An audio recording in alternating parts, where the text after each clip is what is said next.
అందరికీ నమస్తే.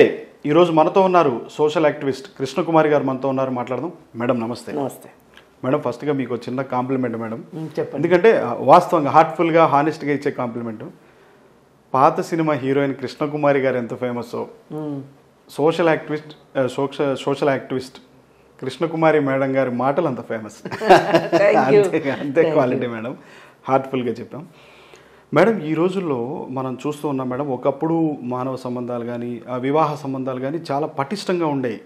ఏదన్నా చిన్న చిన్న ప్రాబ్లమ్స్ వచ్చినా కానీ ఏదైనా వచ్చినా కానీ అత్తామామలు కలుగ చేసుకోవటము, అమ్మా నాన్నలు కలుగ చేసుకొని ఏదో ఒకటి సర్ది చెప్పేవాళ్ళు. కానీ ఈరోజు ఎట్లా అయిపోయిందంటే మేడం పరిస్థితి, ఒక పెళ్ళి చేసుకుంటారు, ఏదో కొన్ని రోజుల తర్వాత నా రిక్వైర్మెంట్స్ నువ్వు ఫుల్ఫిల్ చేయలేదనో, నీ రిక్వైర్మెంట్స్ నేను ఫుల్ఫిల్ చేయలేదనేటువంటి మాటలు రావటం, వాళ్ళు అక్కడి నుంచి విడాకుల వరకు తీసుకోవటం, విడాకులు తీసుకున్న తర్వాత ఇంకో పెళ్లి చేసుకోవటం, మళ్ళీ అక్కడ ఏమని లేకపోవటం, ఇట్లా అంటే అఫీషియల్గా పెళ్ళిళ్ళు చేసుకుంటున్నామని చెప్పుకుంటూ ఎవరి కాళ్ళు వెళ్తున్నారు. కానీ అసలు ఇట్లా అంటే వివాహ బంధం అనేటువంటిది ఏర్పడినప్పుడు దాన్ని కాపాడుకునే ప్రయత్నం ఎవరు చేయట్లేదు సాధ్యమైనంత వరకు. అసలు ఇలాంటి పరిస్థితులు ఎందుకు దాపరుస్తున్నాయి అంటారు? ఒకటి కంటే ఎక్కువ లేకపోతే రెండు కంటే ఎక్కువ ఇట్లా పెళ్ళిళ్ళు చేసుకుంటూ వెళ్ళిపోయేటువంటి వారికి మీరు ఇచ్చేటువంటి సూచన ఏంటి? ముఖ్యంగా అండి మేడం, పెళ్ళి అనేది చాలా పురాతనమైంది. అవును. అలాగే అది ఎప్పటికీ పాతపడదు. అవును. అంటే కొంతమంది వ్యక్తిగతంగా పాతపడిపోయింది అనుకుంటారు. ఒక ఇద్దరు ముగ్గురు ఫ్రెండ్స్ ఏదైనా ఒక బాధలో ఉన్నప్పుడు, లేదు అనుకుంటే ఏదైనా ఒక కుటుంబంలో పెళ్లి విఫలమైతే అప్పుడు ఏమైనా అనుకుంటారేమో. కానీ ఇది ఎట్లాంటిదంటే ప్రసూతి వైరాగ్యం లాంటిది. డెలివరీ అయినప్పుడు అసలు ఇంకొకసారి బిడ్డను కనకూడదు, ఏంటి ఇన్ని కష్టాలా అనుకున్నట్లే అనుకుంటారు. కానీ అది చాలా తాత్కాలికమైంది, మళ్ళీ మామూలు అయిపోతుంది. అంటే మరి ఈ పెళ్లిలో ఏదో మ్యాజిక్ లేనప్పుడు, దీనికి ప్రత్యామ్నాయం ఇంకొకటి ఆల్టర్నేటివ్గా లేనప్పుడు లేదనే కదా అర్థం. అంటే కానీ ఈ పెళ్ళిని కూడా పెళ్ళిని పెళ్లిలాగా చూసుకోకుండా అదేదో ఒక జీవితంలో తప్పనిసరిగా జరగవలసిన ఒక ఈవెంట్ లాగా, ప్రక్రియ లాగా, తప్పనిసరిగా ఇది జరగాలి అంతే అని చాలా రొటీన్గా వెళ్ళేవాళ్ళు. అలాగే పెళ్ళి అంటే అదొక ప్రయోగం అనుకునేవాళ్ళు, లేదు అంటే పెళ్ళి అనేది ఒక ప్రదర్శన అనుకునేవాళ్ళు. ఇట్లా రకరకాలు, పైగా పెళ్ళిని ఒక వ్యాపారంగా చూసేవాళ్ళు. ఇంతమంది ఇన్ని రకాలుగా పెళ్ళి అనే వ్యవస్థని భ్రష్టు పట్టిస్తున్నారు. నిజానికి సమాజం ఒక క్రమమైన పద్ధతిలో వెళ్ళడానికి చాలా చాలా కొన్ని వేల సంవత్సరాలు ఎక్సర్సైజ్ చెయ్యగా చెయ్యగా చెయ్యగా చివరికి ఈ పెళ్ళి అనేది వచ్చింది. ఈ పెళ్ళి అనేది వస్తే మరి ఈ పెళ్ళిని ఎందుకు నిలబెట్టుకోలేకపోతున్నారు? ప్రతి ప్రక్రియకి కొన్ని లక్ష్యాలు, కొన్ని రూల్స్, రెగ్యులేషన్స్ ఇవన్నీ ఉంటాయి. మరి ఎందుకు ఇవన్నీ అంటే తెలిసి తెలియక, లేకపోతే కావాలనా, లేకపోతే స్వార్థం పెరిగిపోవడం వల్ల మనుషులు స్వేచ్ఛ పెరిగిపోవడమా? స్వేచ్ఛ స్వార్థం పక్క పక్కనే ఉంటాయి. అయితే వీటన్నిటి వల్ల ఈ పెళ్లి వ్యవస్థ ఈరోజు ఇలా ప్రతి ఒక్కళ్ళు అబాస్పాలు చేయడానికి కానీ, ప్రతి ఒక్కళ్ళు ఇష్టానికి మాట్లాడడానికి కానీ ఈ పెళ్లి అనే వ్యవస్థ ఇలా తయారైందా అనుకుంటే ఖచ్చితంగా అవుననే చెప్పొచ్చు. మరి ఇలా కాకుండా పెళ్లి అనేది ఎలా ఉండాలి, ఇదే కదా మీరు అడుగుతున్నారు. పెళ్లి అనేది సమభాగస్వామ్యం.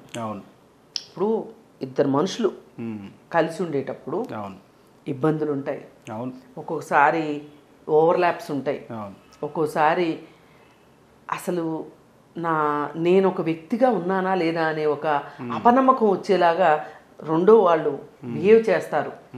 అయితే కూడా మనం ఎప్పుడు కూడా ఇద్దరు భార్య భర్త ఏదైనా ఒక డౌట్ వచ్చింది, ఒక ఇబ్బంది వచ్చింది, ఒక బాధ కలిగింది, ఇది నేను చెప్పేది కొంచెం కష్టమైన పనే కావచ్చు కానీ అవసరమైన పని ఏంటంటే మీరు రెండో వాళ్ళ షూస్లో కాళ్ళు పెట్టండి. మిమ్మల్ని బాధ పెట్టారు వాళ్ళు, కరెక్టే. బాధ పెట్టిన వాళ్ళని మనం ఏమైనా గాంధీ గారి లాగా ఒక చెంప మీద కొడితే రెండో చెంప చూపించాలా అని అడగొచ్చు. కానీ అవసరమైనప్పుడు చూపించాల్సి వస్తుంది. మీరు వాళ్ళ షూస్లో కాళ్ళు పెట్టండి. వాళ్ళు ఏ విధమైన ఇబ్బందిలో ఉన్నారు, ఏ విధమైన సంఘర్షణలో ఉన్నారు, వాళ్ళు ఏ విధమైన ఒత్తిడిలో ఉన్నారు, అవన్నీ మీకు అర్థమైనవి అంటే మీరు ఆటోమేటిక్గా మిమ్మల్ని మీరు మర్చిపోతారు. మర్చిపోయి వాళ్ళ కోసం మీరు ఎంతో కొంత త్యాగం అనే పెద్ద మాట అనను కానీ పంచుకుంటారు. ఆ పంచుకోవడమే పెళ్ళంటే. అంతే కదా మేడం, మనసులో ఉన్న భావాలను. కానీ మనం పంచుకోవడం అనగానే రెండో వాళ్ళ సంతోషాన్ని పంచుకోవాలనుకుంటాం, రెండో వాళ్ళ ఆస్తులు పంచుకోవాలనుకుంటాం, రెండో వాళ్ళ కీర్తిని పంచుకోవాలనుకుంటాం, కష్టాలను కూడా పంచుకోవచ్చుగా. కానీ ఇక్కడ ఎవరైతే నిజంగా నేను ఒక భార్యని, నిజంగా నేను ఒక భర్తని, రెండో వాళ్ళ కోసం నేను ఉన్నాను అనే ఒక, ఇప్పుడు పెళ్లి మంత్రాలన్నీ అవే. మీకు అర్థమయ్యే భాషలో చెప్పినా అర్థం కాని భాషలో చెప్పినా ఎలా చెప్పినా పెళ్లి మంత్రాల్లో అదే ఉన్నది. అంటే అన్ని మంత్రాల్లో కాదు, కొన్ని మంత్రాల్లో ఉన్నది అదే. కానీ మరి ఎందుకు ఉండలేకపోతున్నారు అంటే ఇవాళ స్వార్థం ఎక్కువైంది. ఒక తెలిసి తెలియని మూర్ఖత్వం ఒకటి మనుషుల్లో ప్రవేశించి నేను ఇంపార్టెంట్ అనుకుంటున్నారు. వ్యక్తివాదం ఎక్కువైపోయింది. ఈ వ్యక్తివాదం ఎక్కువైపోవడానికి కొంతమంది మహానుభావులు కూడా కారణం. కుటుంబ వ్యవస్థలో మనం అనేది ఉండాలి, కుటుంబ వ్యవస్థలో కూడా నేను అనేటువంటిది ప్రధాన హైలైట్ అయిపోతుంది. మనము మనకి మనది మన కోసము అనేది పోయి నేను నా కోసము నాది ఇది వచ్చేసిన తర్వాత ఇలా రావటానికి కూడా కొంతమంది మహానుభావులు ఇవాళ ఎవరైతే సమాజంలో వాళ్ళకు ఒక ప్లేస్ ఉంది, ఒక స్పేస్ ఉంది అని నమ్ముతున్నారో, రామ్ గోపాల్ వర్మ లాంటి వాళ్ళు, ఆయన చాలా సింపుల్గా నేను చెప్పేది వినకండి, నన్ను ఆచరించకండి అంటాడు. కానీ ఒక మోడ్రన్ బాబాలాగా, మోడ్రన్ గురువులాగా ప్రవచనాలు ఇవ్వడం ఎక్కువైపోయింది ఆయనకి ఈ మధ్య. అందుకని నాకు అనవసరం అండి రెండో వాళ్ళతోటి. నేను ఆలోచించేది నేను నా కోసమే నేను ఉంటానండి, నా కోసమే నేను ఆలోచిస్తానండి అని ఆయన చెప్తుంటాడు. మళ్ళీ వాళ్ళ కుటుంబ సభ్యుల దగ్గరికి వెళ్ళేసరికి వాళ్ళ అమ్మ కావచ్చు, వాళ్ళ అక్క కావచ్చు, వాళ్ళేమో అసలు మా కోసం బతుకుతాడు రాము అని వాళ్ళు చెప్తారు. ఇది ఏది నిజమో ఏది అబద్ధమో పక్కన పెడితే ఈ వ్యక్తివాదము అనేది ఇవాళ ఈ మోడర్న్ సొసైటీలో అదే అన్నిటిని మించిన దెయ్యము భూతము అయిపోయింది. ఇంకో ప్రత్యేకమైన అంశం ఏంటంటే మేడం, నన్ను నెగ్లెక్ట్ చేస్తున్నాడు భర్త అయితే భార్య, నన్ను నెగ్లెక్ట్ చేస్తున్నాడు, లేకపోతే భార్య అయితే భర్త నన్ను నెగ్లెక్ట్ చేస్తున్నాడు అని ఈ కంప్లైంట్సే పెరిగిపోతున్నాయి ఎక్కువ. దీనికి కూడా ఒక కారణం ఏంటంటే వాళ్ళకి వాళ్ళు చాలా ఇంపార్టెన్స్ ఇచ్చుకుంటున్నారు, తప్పులేదు. కానీ మీరు అసలు రెండో వాళ్ళ మీద ఆధారపడే మనస్తత్వాన్ని ఎందుకు మీరు పెంచుకుంటున్నారు? ఉన్నదాన్ని కాపాడుకోవడం పక్కన పెట్టండి, అసలు మీతో మీరు స్నేహంగా ఉండలేరా? మీతో మీరు సన్నిహితంగా ఉండలేరా? మీతో మీరు ఏకాంతంగా ఉండలేరా? వీళ్ళకి ఏమైపోద్దంటే ఏకాంతానికి ఒంటరితనానికి తేడా తెలియదు. ఒంటరితనం అనేది ఒక సాడ్ ఫీలింగు, ఏకాంతము అనేది ఒక సంతోషకరమైన స్థితి, మానసిక స్థితి. అది ఏకాంతంలో నేను చక్కగా ఏదైనా చదువుకుంటాను, ఏకాంతంగా నేను టీవీ చూస్తాను, లేదంటే నాతో నేను సంభాషించుకుంటాను. వివేకానందుడు చెప్పారు, ప్రతిరోజు మీతో మీరు మాట్లాడుకోండి, మీకు ఒక అద్భుతమైన మనిషి ఆవిష్కరించబడతాడు. అదే మీతో మీరు మాట్లాడుకోకపోతే మీరు ఒక అద్భుతమైన మనిషిని మిస్ అయినట్టు అని చెప్తాడు వివేకానందుడు. అంటే దీని అర్థం ఏంటంటే మీరు గొప్పాళ్ళు అని భుజాలు తట్టుకోమని కాదు ఇక్కడ. ఇంట్రాస్పెక్షన్, నాలో ఏం జరుగుతుంది, నేను చేసేది కరెక్టేనా కాదా, నేను ఒక పని చేశాను అంటే ఎందుకు చేస్తున్నాను, నా పని వల్ల నాకు మాత్రమే ఆనందం కలిగి రెండో వాళ్ళకి బాధ కలుగుతుందా, నాకు ఆనందం కలగాలి, అలాగే రెండో వాళ్ళు కూడా ఆనందంగా ఉండేటట్లు నేను చెయ్యలేనా, ఇట్లా ఆ విధమైన నేను శక్తియుక్తుల్ని నేను పెంచుకోలేనా అని గనక ఒక వ్యక్తి ఆలోచిస్తే వాళ్ళకి ఇంకా అసలు ఖాళీ ఉండదు. ఒక మనిషి నన్ను ఎంగేజ్ చేస్తున్నారా, చెయ్యట్లేదా, ఒక మనిషి నాకు స్పేర్ చేస్తున్నారా లేదా, ఒక మనిషి నన్ను పట్టించుకుంటున్నారా లేదా అనేది ఉండదు. మనకి మనమే ఒక సర్వస్వతంత్రమైన సర్వశక్తివంతమైన మనుషులుగా తయారవుతాం. ఇలా తయారైన ఒక వ్యక్తి తనని తాను బాగా చూసుకోగలిగిన మనిషి పక్క వాళ్ళని కూడా చూసుకోగలుగుతాడు. అవును, అంతే కదా మేడం. అప్పుడు ఇలాంటి ఇబ్బందులు రావు. అలాంటి వాళ్ళ పక్కన ఉండే వ్యక్తులు ఏమైనా వాళ్ళల్లో లోటుపాట్లు ఉన్నా కానీ వీళ్ళు సరి చేసుకుంటారు. సరి చేసుకుని ఒక మంచి స్నేహం వస్తుంది.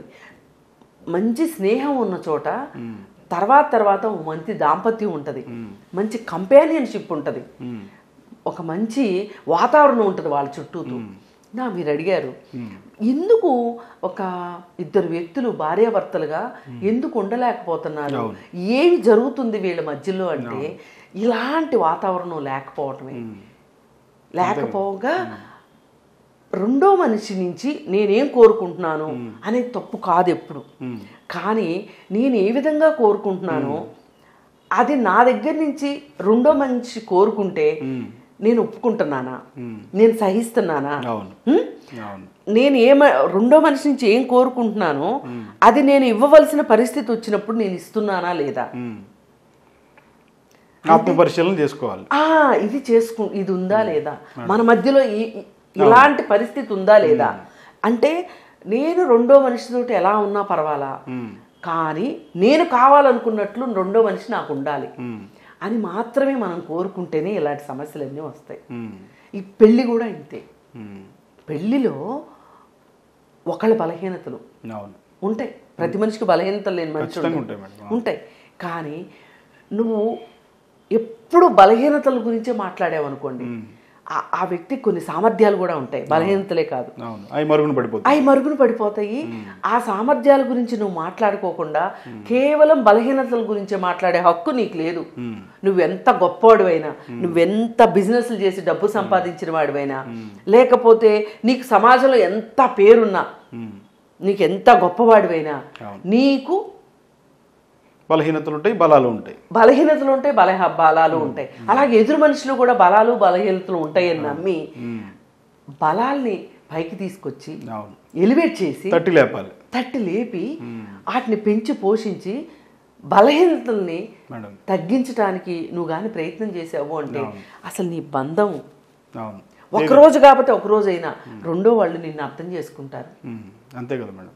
అంతేగాని అసలు పెళ్ళి అంటేనే ఒక త్యాగం, స్త్రీ అంటేనే త్యాగం, మహిళ అంటేనే త్యాగం. ఈ దరిద్ర సినిమాలు కూడా త్యాగమూర్తివమ్మ మహిళ అనే పాటలు పాడేసేసి వీళ్ళని అనవసరంగా వీళ్ళని నేను త్యాగాల కోసం ఉన్నానా అని, అలాగే పురుషుణ్ణి అసలు పంపించేస్తున్నారు. ఏం చెప్తారు సింపుల్గా, ఇంట గెలిచి రచ్చ గెలువు అంటారు. అంటే ఇంట గెలవడం అంటే ఏంటి, భార్యను రెండు కొట్టడం.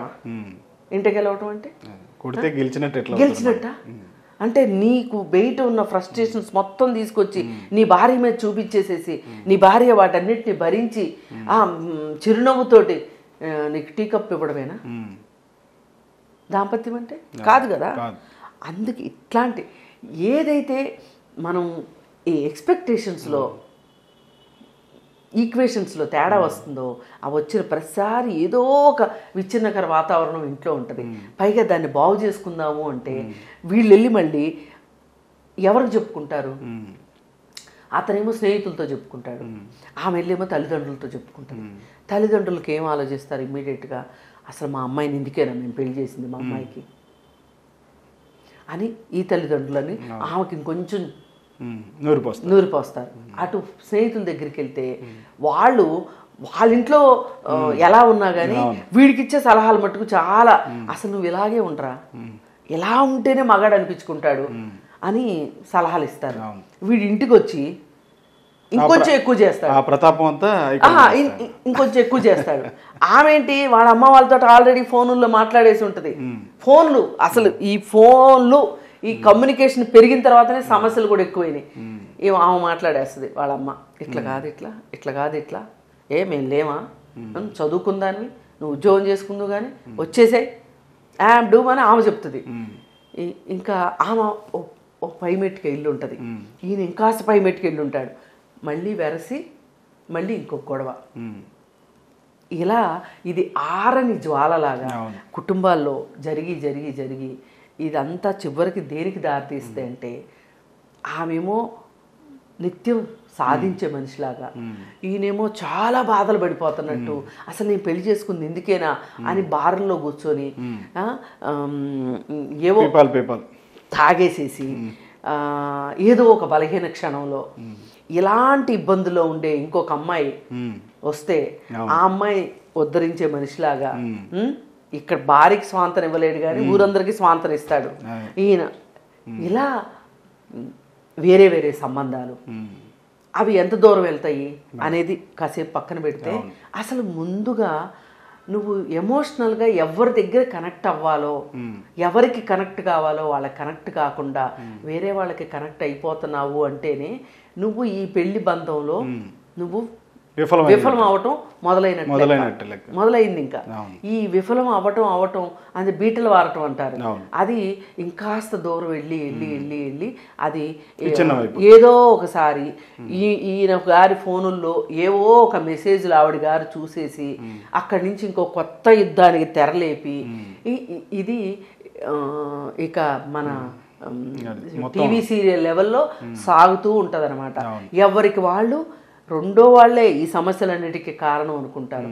అంతేగాని ఈ సమస్యలకి మూలం ఎక్కడుంది, దీనికి నేనెంతవరకు బాధ్యుడిని, నేనెంతవరకు కారణము అనేది ఆలోచించుకోకుండా ఆత్మ పరిశీలన అనేది లేకోకుండా ఇలా నడుస్తూ ఉంటది. ఇలా నడుస్తూ ఉన్న సందర్భంలో ఒక అమ్మాయో అబ్బాయో వస్తారు వీళ్ళ జీవితాల్లో. వాళ్ళు ఇష్టం ఉన్నా ఇష్టం లేకపోయినా ఈ ప్రపంచంలోకి తీసుకొచ్చింది వాళ్ళని. పోనీ కనీసం వాళ్ళని తీసుకొచ్చాకైనా వీళ్ళు మారతారా అంటే అది ఉండదు. వాళ్ళ ముందే గొడవలు పడతారు. ఈ విచ్ఛిన్నకరమైన సంబంధాల మధ్యలో వాళ్ళు పెరిగి వాళ్ళు ఇంకొంచెం విధ్వంసకర శక్తుల్లాగా మారతారు. అయితే మరి వీటన్నిటికీ ఏంటి అడ్డుకట్ట ఏంటి, అసలు దీనికి సంబంధించి రిపేర్ ఎప్పుడు జరగాలి అనేది కనుక ఆలోచిస్తే, పెళ్ళికి ముందు కానీ పెళ్ళికి తర్వాత కానీ వీళ్ళు ఒక మూడో మనిషి ముందు కూర్చోవాలి. ముక్కు మొహం తెలియని వాళ్ళు మూడో మనిషి ముందు కూర్చోవాలి. దాన్నే మనము మ్యారిటల్ కౌన్సిలింగ్ అంటాం.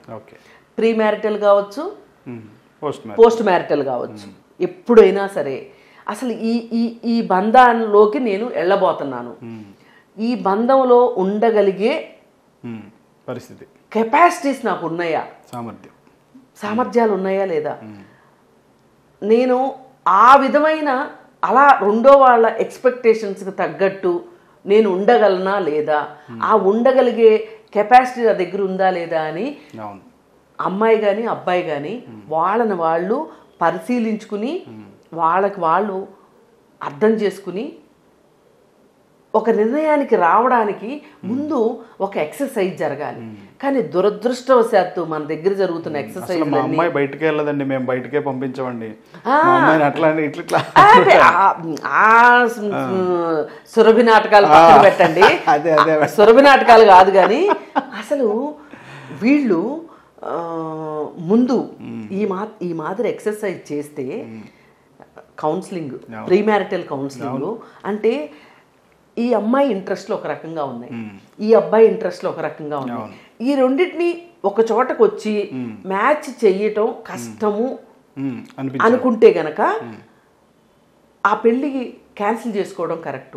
కానీ మనం చూసేది ఏంటి, కట్నం ఎంత ఇస్తారు, జాతకాలు ఏంటి, అబ్బాయి శాలరీ ఎంత, వాడు దొంగ సర్టిఫికెట్ ఇచ్చాడా, దొంగ శాలరీ సర్టిఫికెట్ ఇచ్చాడా అనేది తెలియదు, చూడరు. నగలు ఎన్ని పెడతారు, ఏ ఫంక్షన్ హాల్లో పెళ్లి చేస్తారు, ఇప్పుడు మళ్ళీ కొత్తగా ఈ ప్రీ వెడ్డింగ్ షూట్స్ అని వచ్చినాయి, దానికి ఎవరు ఖర్చు పెట్టుకోవాలి, ఎలా అస్సలు మీరు ఏదైతే భావి జీవితంలో అవసరం లేదో అవన్నీ చేసేసి వీళ్ళు పెళ్లి బంధంలోకి వస్తారు.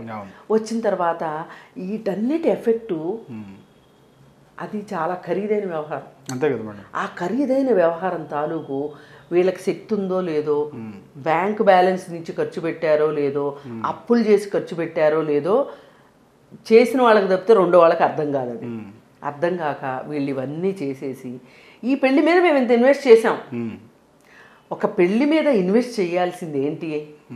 ఒక మంచి మనసు, ఒక భావి జీవితం పట్ల ఒక అభిరుచి, అవన్నీ అవి వదిలేసేసి వీళ్ళు ఎంత ఖర్చు పెట్టాం, ఎన్ని రకాల భోజనాల్లో ఎన్ని రకాల వంటకాలు పెట్టాం, ఏ షాపులో షాపింగ్ చేసాం, కంచెల్లి షాపింగ్ చేసామా, ఏ నగల షాపులో షాపింగ్ చేసాము, వీటి మీద పెట్టే శ్రద్ధ, పెళ్లి శుభలేఖలు ఎంత గ్రాండ్గా వేసాం, ఇవన్నీ చేసి ఇవన్నీ అవసరం లేని విషయాల మీద మనం ఎక్కువ శ్రద్ధ పెట్టి అసలు అవసరమైన విషయం వీళ్ళిద్దరికీ కలిసి ఉండగలిగి కలిసి 7 అడుగులు నడిచే మనస్తత్వం వీళ్ళిద్దరి మధ్యలో ఉందా లేదా, రేపు భవిష్యత్తులో వీళ్ళు కాటికి వెళ్ళే వరకు కలిసి ఉంటారా లేదా ఉంటారా లేదా అనేది చూడకుండా మనం ఈ పెళ్ళిళ్ళు చేసేస్తాం. సరే అయిపోయింది. ఈ ప్రీ మ్యారిటల్ కౌన్సిలింగ్ అనే సంగతి మనకు ఆ కాన్సెప్ట్ తెలియలేదు అనుకుందాం. పోనీ ఆ రష్లో మనం ముందుకు వచ్చేసాము అనుకుందాం. వచ్చిన తర్వాత అయినా ఏమైనా పరపచ్చాలు వస్తుంటే ఈ బంధంలో వీళ్ళు ఇమడలేకపోయినా, సంతోషంగా లేకపోయినా, ఎక్కువ కష్టపడుతున్నా, అప్పుడు ఒక బేరీ చేసుకోవాల్సిన సమయం అయితే వచ్చింది. అప్పుడైనా కౌన్సిలింగ్కి వెళ్ళిన తర్వాత మనం కలిసి ఉండగలమా లేదా అనే ఒక నమ్మకం ఇద్దరికీ లేనప్పుడు ఆ పరిస్థితి వచ్చే వరకు పిల్లల్ని కనకుండా ఈ ఎక్సర్సైజ్ ఇప్పుడైనా స్టార్ట్ చేయాలి. చేసి అప్పుడు కూడా వీళ్ళకి అసలు మనం ఎట్టి పరిస్థితిలో ఒకళ్ళ కోసం ఒకళ్ళు సర్దుబాటు చేసుకోలేని మనస్తత్వంలో మనం ఉన్నాము అంటే గనక ఖచ్చితంగా చేయవలసిన పని ఏంటి అంటే నిర్మోహమాటంగా ఎవరి జీవితాన్ని వాళ్ళు చూసుకోవడం మంచిది, ఎవరి దారి వాళ్ళు చూసుకోవడం మంచిది. చూసుకున్న తర్వాత అప్పుడు మనకు అర్థమవుతుంది మనము ఏ స్టేట్లో ఉన్నాం, మన మానసిక పరిస్థితి ఏంటి. ఒక అనుభవాన్ని కొంత గడిస్తారు కాబట్టి ఇప్పుడు ఒక వ్యాపారంలో నష్టపోతే కూడా తప్పు లేదంటారు కొంతమంది, ఎందుకంటే డబ్బులు పోతే పోయినా అనుభవం వచ్చింది కదా అనుకుంటారు. అలాగే ఈ పెళ్లి విషయంలో కూడా అలాగే ఆలోచించి ఈసారి వెయ్యబోయే అడుగులోనైనా సరే సరైన అడుగు వెయ్యాలి అనుకోవాలి ఒక పద్ధతి. లేదు నేను ఎట్టి పరిస్థితుల్లోనూ నేను ఒక వ్యక్తిగా నా కోసం నేను బతకటానికే ఇష్టపడుతున్నాను అనుకున్నప్పుడు మీరు పెళ్లి చేసుకోకపోయినా ఈ దేశానికి కానీ ఈ ప్రపంచానికి కానీ వచ్చే నష్టం లేదు. ఏదైనా బాధపడితే మీ కుటుంబం మాత్రమే బాధపడుతుంది తప్పితే ఈ బాధ మీ కుటుంబం వరకే పరిమితం అవుతుంది తప్పితే దీనిలో వచ్చి ఇంకొక కుటుంబం వచ్చి యాడ్ అవ్వదు. ఇప్పుడు పెళ్ళి అంటే ఏంటండి, ఒక కుటుంబంతో అవ్వదు కదా, ఇది ఒక బంధుగణంతో అవ్వదు కదా, ఇంకొక కుటుంబము ఇంకొక బంధుగణము, ఇటువైపు స్నేహితులు అటువైపు స్నేహితులు. అందుకని ఏంటంటే ఇది స్థూలంగా మనం ఒక పెళ్లి బంధంలోకి వెళ్ళాలనుకునేప్పుడు ఏం చేయాలి, వెళ్ళిన తర్వాత ఏం చేయాలి, ఒకవేళ ఆ బంధము విసిగి వేసారిపోయిన తర్వాత ఏం చేయాలి అనేది మనం ఇప్పుడు మాట్లాడుకున్నాం. ఇది ఇలా ఉంటేనే ఈ వివాహ వ్యవస్థని మనం ఎవ్వరము నెత్తి మీద పెట్టి పల్లకీలతో మోయక్కర్లా. ఇది జరిగే ప్రక్రియ వెళ్ళిపోతూ ఉంటుంది. మీరు అందులో సంతోషంగా ఉన్నారా, ఆనందంగా ఉన్నారా, ఏడుస్తూ ఉన్నారా, లేకపోతే దిక్కుమాలిన పెళ్ళని తిట్టుకుంటా ఉన్నారా, అయినా ఆగదు ఈ పెళ్ళి అనేది. ఇది ఇలా ప్రవాహం వెళ్తూ ఉంటుంది. ఈ ప్రవాహంలో మీరు చక్కగా గవ్వలు వచ్చినాయా, మంచి మంచి అందమైన రాళ్ళు కనిపించినాయా, లేదు అనుకుంటే అనుకోకుండా ముత్యాలు దొరికాయా, రత్నాలు దొరికాయా, ఏం ఏరుకుంటారో అది మీ శక్తి సామర్థ్యాలను బట్టి ఉంటుంది, మీ మనస్తత్వాన్ని బట్టి ఉంటుంది తప్పితే పెళ్లి బంధంలో ఉన్నది కాదు ఇది తప్పు. అయితే ఒకటి కాదని రెండు కాదని 3 ఇట్లా వెళ్ళిపోయేటప్పుడు వాళ్ళు ఏం చేస్తే బెస్ట్ మేడం, దానికి స్వాహా అంటాం బెస్ట్ అంటారా? లేదు, ఇప్పుడు మనం చెప్తే నువ్వు ఒక పెళ్లి విఫలమైంది అంటే ఈ ఒక పెళ్లి విఫలం అవటం వెనకమాల మొత్తం ఎప్పుడు కూడా రెండో వాళ్ళ తప్పు ఉండదు, నీ తప్పు కూడా ఉంటది. అప్పుడు నువ్వు ఆగి ఆ పెళ్లిలో ఏం జరిగింది, నా పొరపాటు ఏంటి, నేను ఏది మార్చుకుని ఉంటే ఆ పెళ్లి నిలబడేది అని కానీ నువ్వు ఆలోచించుకుంటే గనక రెండో పెళ్ళి అయినా కనీసం సఫలం అవుతుంది. ఇప్పుడు నువ్వు పెళ్లి మీద పెళ్లి చేసుకుంటూ వెళ్ళినందువల్ల వాతావరణ కాలుష్యం తప్పితే ఏమీ లేదు. నువ్వు మారనంత వరకు మార్పు అవసరం మనిషిలో. నేను మారనండి, రోడ్డు పక్కన రాయికి నాకు తేడా లేదండి అంటే రోడ్డు పక్కన వేయడానికే పనికొస్తుంది ఈ రాయి, అంతేగాని దాన్ని చెక్కడానికి పనికొచ్చే, చెక్కి శిల్పం చేయడానికి మట్టుకు ఈ రాయి పనికిరాదు అని అర్థం. దాన్ని ఇంకా రోడ్డు పక్కన రాయిగా ఉండిపోద్ది అంతే. అదే మేలు అంట. అదే మేలు. Thank you very much madam, ధన్యవాదాలు.